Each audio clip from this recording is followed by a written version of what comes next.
Yeah, I don't know exactly what's going on there. Obviously, I'll have a better answer of why.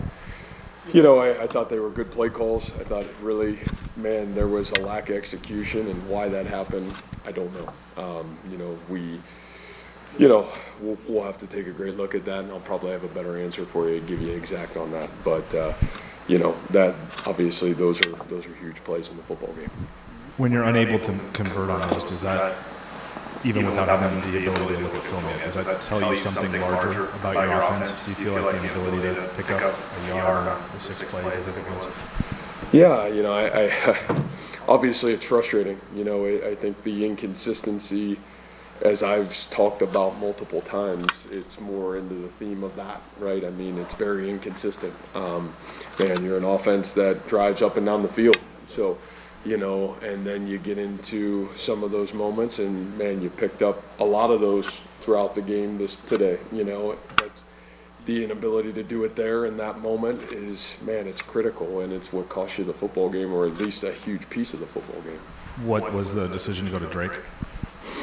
Yeah, really just kind of had a better week this week. We were outside most of the week, kind of in the elements, and just really kind of opened it back up. Drake's kind of split time a little bit with PATs through the last couple weeks, and just kind of felt like that was maybe the best situation because of the element, and obviously what happened in practice. So man, right, wrong, or indifferent, we believe in Drake. Drake's a great kid. He's done a great job for our team, and really earned the right to be out there today through what he did in practice. When he misses those, does that change your thinking on those 4th downs? Yeah, man, you're down there. We're down by, I think at that point we're right there. And plus you're playing field position, right? And we eventually get it in. So you're playing that game knowing that you feel like you're gonna get the ball back if you don't have success in pretty good field position. And we did it. Finally had the opportunity to score, and then man, we got the opportunity to kind of put the game away, and man, we let that slide. So. Kind of the inconsistency of team football a little bit towards the end of the football game, and that's tough. Matt, I wonder what tonight was like emotionally for you, saying goodbye to senior night. Some of these guys playing their last game at Jack Gray Stadium, and then do so many of the things you need to do to win and not get it. Yeah, I think that's the really hard part, right? I mean, it's been the hard part all season. It's what tears at me, and it's gut-wrenching, and I could care less about me, I could care a ton about our kids, I mean, this senior class has been nothing short of exceptional. It literally is the greatest leadership that I've seen, and it's also been the greatest sense of servant leadership that I've ever witnessed in my life. I mean, I look up at that scoreboard and I see the games across the Big 12 and everywhere else, and man, it's all over the place, but not our kids. We're right there and have a chance to win the football game. And the reason that's happened is because the leadership of our senior class, and the inability to find the consistency to win the football games. Man, that's on me. I'm the result. That's my responsibility.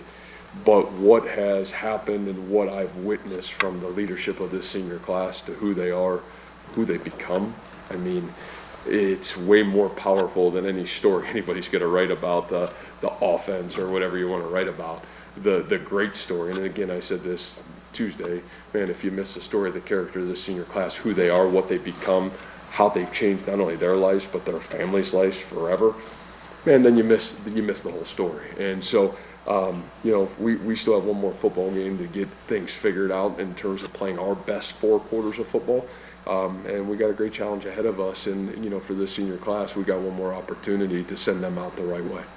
And I know it was really early, but you get the turnover, you get it to their 16-yard line early. Does it feel like if you convert off of that bit more, possibly very different football game? Yeah. You talk about those multiple opportunities. I mean, Rob, yes, you're down there and.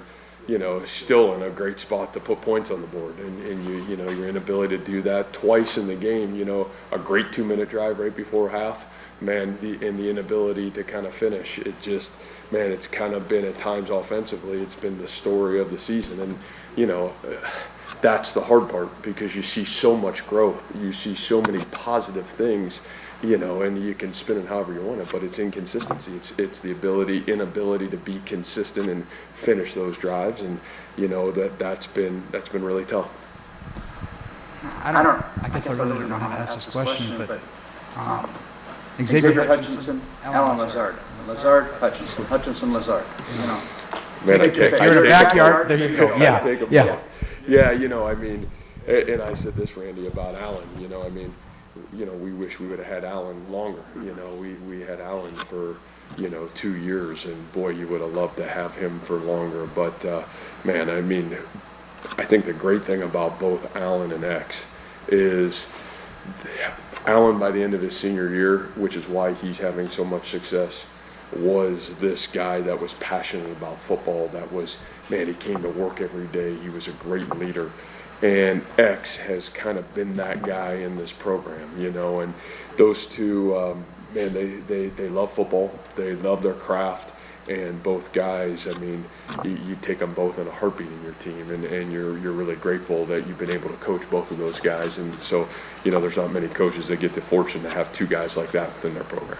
Made a couple different changes on the left side of the offensive line that was going on. Yeah, and I think that hurt us a little bit towards the end. You know, Zach Ross really had a great week of practice, and Hufford started at left tackle.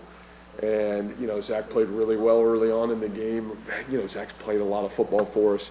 And then Zach kind of tweaked his back, which stinks, you know, and that happened right before half. And, you know, to lose that guy a little bit, it kind of caused us to reshuffle there a little bit in the second half. And obviously, no excuse. Tyler came in, I think, did a really good job, but you know, obviously that was a little bit of a challenge there in the second half for us. So the initial move was you wanted to get Zach on the field, and that moved. We did, you know, I mean, I think the big thing for us is, you know, obviously Huff had done a really good job, and we knew it was going to be a little bit different style game in terms of, you know, going to have to run the football and do some of the things that, you know, we thought would give us maybe the best opportunity to have success. And, you know, Zach really had a great week, like I said, and Huff has been playing really well for us. Okay, thank you. Thanks, guys. Thanks, man.